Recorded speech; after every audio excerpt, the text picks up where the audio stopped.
But if we don't wake up and change things, and America just succumbs and is no longer a great country or a bastion of liberty, I think the history of this country will be written and they'll say, what were those people thinking about? You know, how in thunder did grown-up people say that, well, you can spend as much as you want, borrow to the hill, print the money, regulate and try to correct the problems. And if you need more money, just print it. And then they wonder why it collapsed.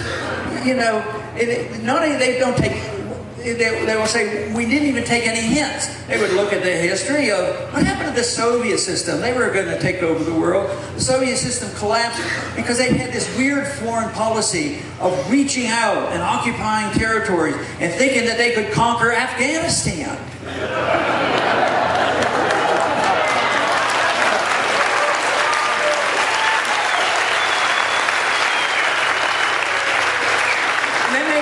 Say, what did we do as a people?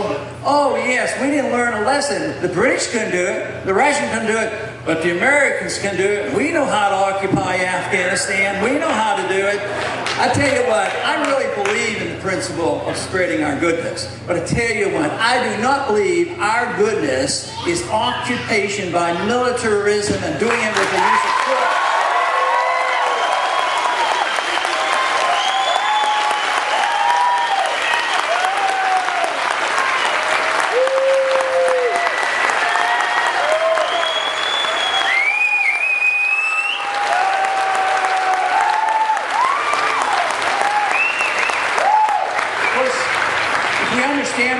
Of America is defending liberty, something we started off with, and it creates great prosperity, which we did have, and then we essentially lost it. Now we're still living on borrowed money. So if you look at the principles of liberty, the importance of liberty and where our liberties come from in a natural, God-given way, that property rights are important, that contracts are right are important, sound money is important, that friendship with other nations and trade is good for all of us. These are good things. Why can't we set an example for the world and say, why and how do the Americans do it? And then they might want to come and study and emulate us. De Tocqueville came and thought we were a great nation in the 19th century because he looked and he saw us as a spiritual nation and we defended liberty and we weren't on a welfare state in all of these things. But now today we have drifted so far from that. But we know what the answers are. We know how we got here, and what it takes is going to be determination.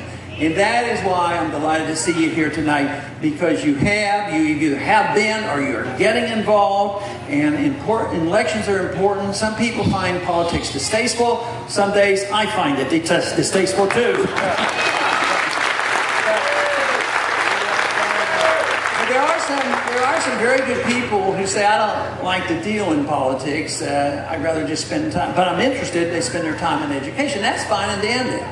But ultimately, if the philosophy is correct, you have to have some political action. The founders of the country were very astute and very well educated and knew enough to write a very, very good, if not the greatest document between the people and the government. So they did this. That was called political action that they took, and so we actually have more opportunity now.